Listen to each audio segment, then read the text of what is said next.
Queridos, a paz do Senhor Jesus Cristo. Aqui quem vos fala é o pastor José Cícero Vasconcelos da Nóbrega. É com imensa alegria e satisfação que queremos dar continuidade à nossa leitura bíblica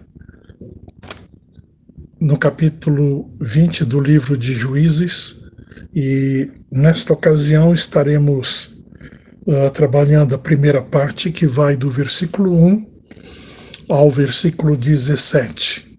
O capítulo 20 de Juízes traz como epígrafo: os israelitas vingam o ultraje feito ao levita. E diz-nos então assim o nosso texto bíblico: então todos os filhos de Israel saíram, e a congregação se ajuntou, como se for um só homem, desde Dan até Berseba, como também a terra de Gileade ao Senhor em Mispa.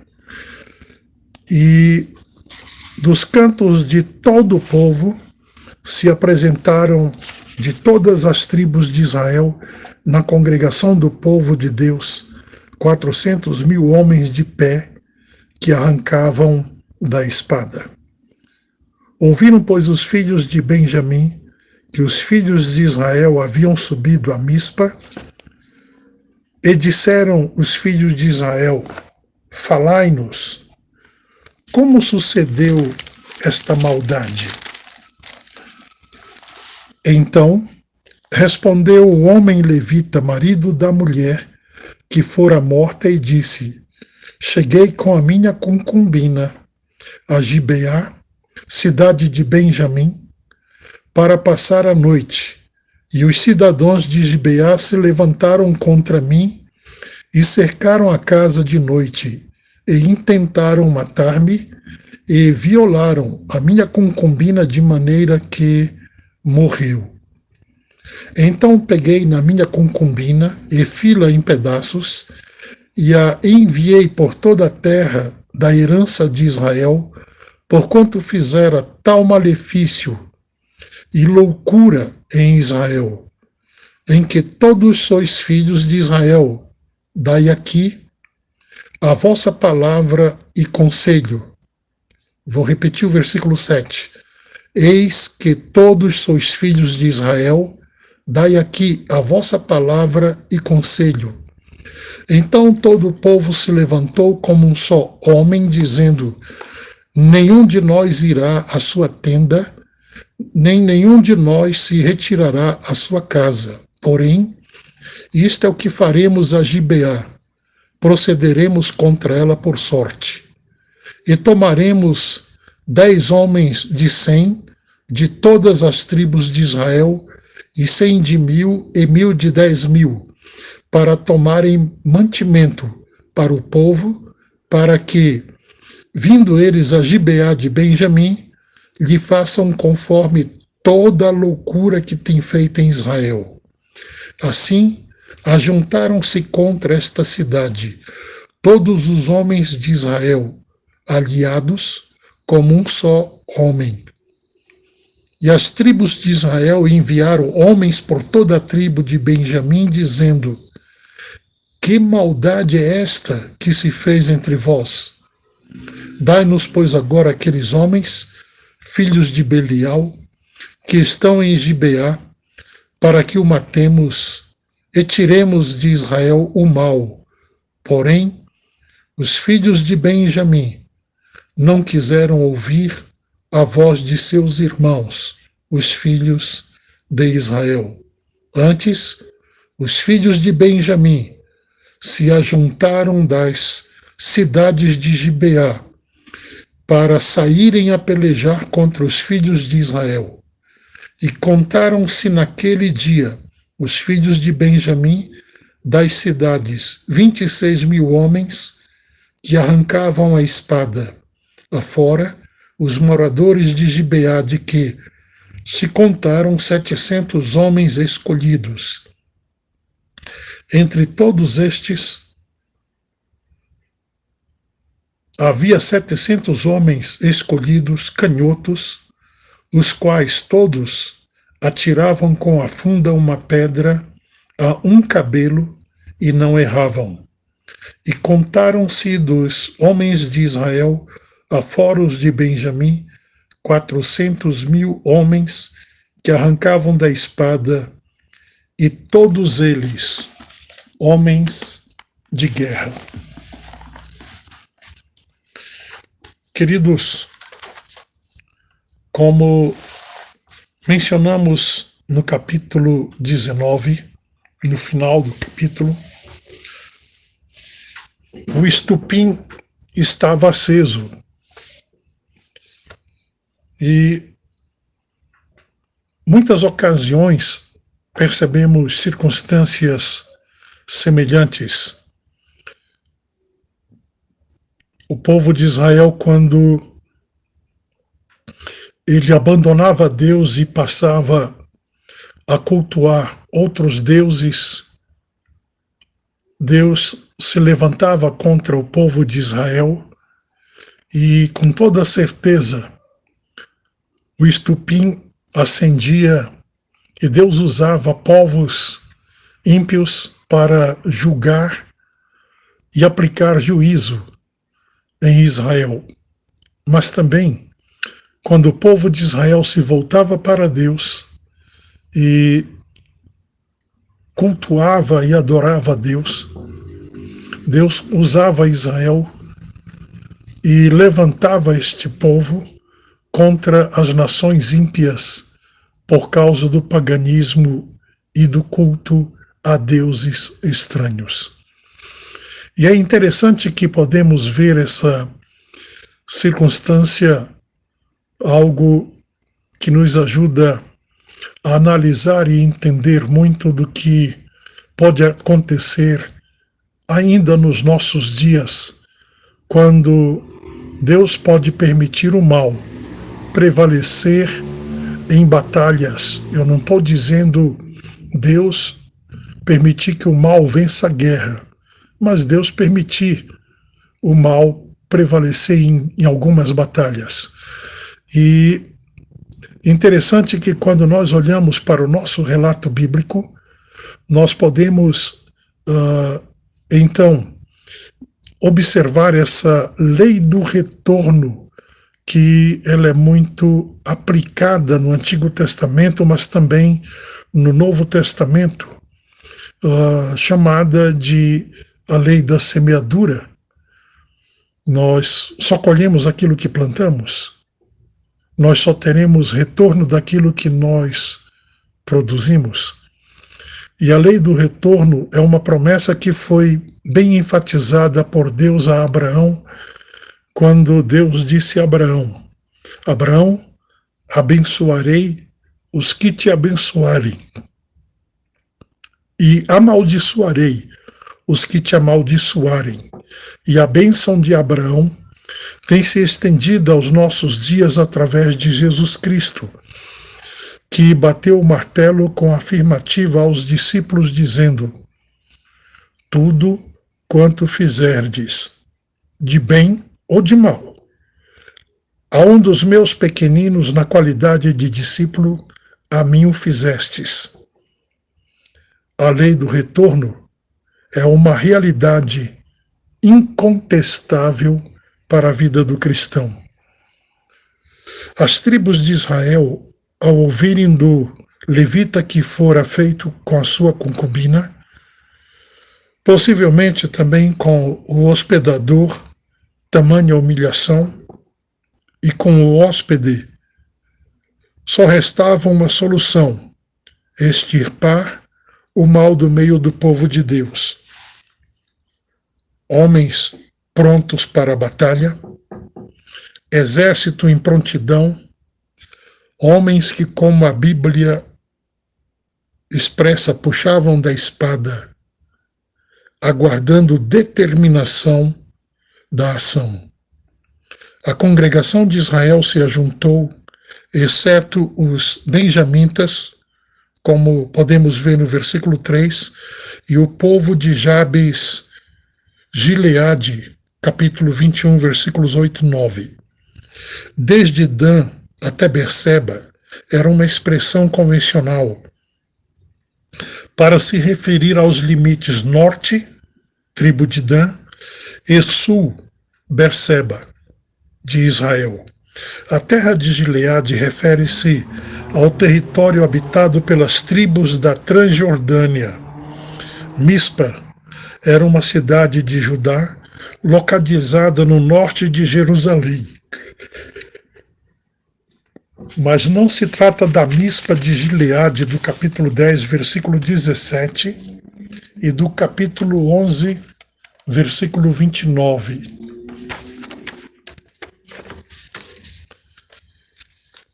Reuniram-se então os filhos de Israel em Mispa perante o Senhor. Esta é a Mispa de Benjamim, porque há diversas outras, uma a leste do Jordão, onde Jacó e Labão fizeram o seu acordo de paz, também conhecida como Gileade e Jegar Saaduta, uma em Manassés, no Monte Hermon, outra em Judá, perto de Gilgal. Nesta cidade, Samuel julgou a Israel. É a Mispa de muitos acontecimentos. Juntou-se o povo como se fosse um só homem, de todas as tribos de Israel, desde Berseba e Gileade a leste, um exército de 400 homens de guerra. Depois de ouvirem o relato feito pelo homem injuriado, decidiram que nenhum deles voltaria à sua tenda ou à sua casa até que destruíssem Gibeá. Foi uma medida extrema e talvez as coisas pudessem ser decididas de outro modo, mas o povo era mesmo bravo e tinha prazer em medidas heróicas. Se uma medida proposta tivesse sido evitado, porém não houve esta boa nota de seu senso prático. Antes, os gibeonitas se levantaram para se opor a todos os seus irmãos. Lançar a sorte, ou por sorte, era uma forma comum de se determinar a vontade de Deus em algumas circunstâncias quando Deus não respondia. Aliados como um só homem, Israel finalmente achava-se coeso como um corpo único. Infelizmente, foi preciso um acontecimento atroz para que houvesse essa unidade no povo de Israel. Dá-nos, pois, agora aqueles homens. Esta solicitação das tribos de Israel não era fora de propósito, porque eles tinham que punir o homem de Gibeá, os homens de Gibeá, a fim de erradicar o mal de seu meio. O assunto teria sido resolvido de uma forma mais pacífica se os benjamitas tivessem concordado e entregado aqueles homens de Belial.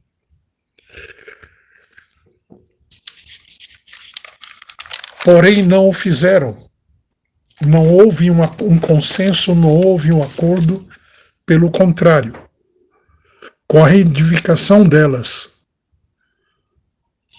a realidade dos benjamitas provocou uma guerra que quase aniquilou a tribo deles. Homens canhotos, como é relatado no nosso texto, o fato de serem canhotos os tornava excelentes lutadores com a espada. Um fato curioso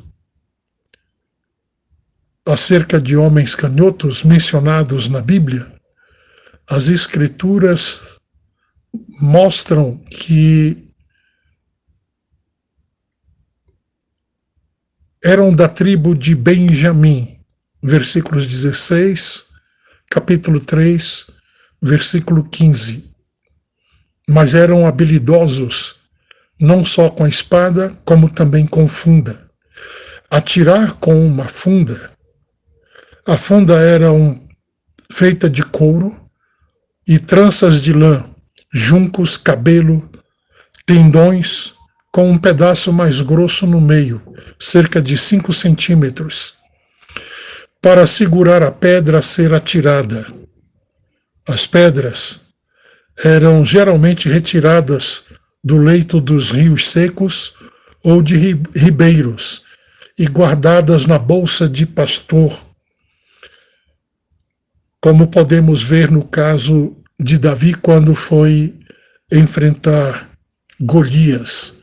Davi ele passou no ribeiro e juntou 5 seixos, colocou na sua bolsa de pastor e foi ao encontro do gigante Golias. Em uma extremidade da funda havia um laço que era preso no dedo polegar para segurá-la quando a pedra era lançada de tal modo que podia furar um capacete ou um escudo. No versículo 40, versículo 50, podemos observar, capítulo 25, versículo 29, Provérbios, capítulo 26, versículo 8, Jeremias, capítulo 10, versículo 18 e Zacarias, capítulo 9, versículo 15. Alguns comentaristas, eles dizem que quando Davi arremessou aquela pedra, sem dúvida nenhuma, havia o direcionamento de Deus para que acertasse a fronte de Golias. Porém, o que se pode perceber em comentários bíblicos é que ainda que aquela pedra pudesse pegar no capacete e não numa parte aberta, ela era arremessada com tanta força que furaria o capacete e atingiria a cabeça do inimigo. Homens da tribo de Benjamim podiam acertar pedras em um fio de cabelo sem errar, de acordo com Juízes capítulo 20, versículo 16. Queridos, existem comentaristas que eles chegam a dizer que a uma distância aproximadamente 50 a 70 metros de distância, estes homens habilidosos com funda acertavam cabelo. O nosso texto não diz a distância. O nosso texto nos mostra que eles acertavam cabelo com a funda. A realidade é que nós estamos diante de uma batalha e que nessa batalha havia um povo que estava ali para ser instrumento de justiça divina, mas havia um outro que estava ali para a defesa da prática de uma maldade. Parece que nós estamos diante de um retrato falado dos nossos dias.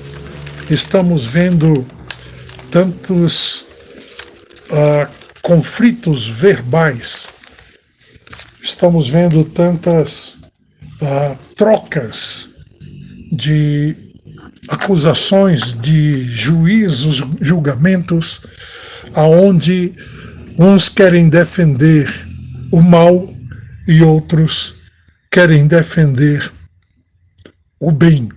Mas uma coisa é certa e nós podemos descansar. O mal por si se destrói e sempre o bem venceu o mal. Querido, e nós estamos diante de uma batalha onde o estupim está para chegar ao limite e, sem dúvida nenhuma, uma ameaça de um conflito interno em Israel estava iminente. Que possamos atentar para esta realidade de que não podemos negociar com a maldade, não podemos nos associar à maldade, não podemos barganhar através da palavra de Deus, negociar a palavra de Deus, mas precisamos, sem dúvida nenhuma, sermos amantes da palavra, praticantes e zelosos dela para o seu cumprimento e a sua prática, para que o mundo possa ver a palavra de Deus aplicada em nossas ações. Que Deus possa nos abençoar, em nome de Jesus.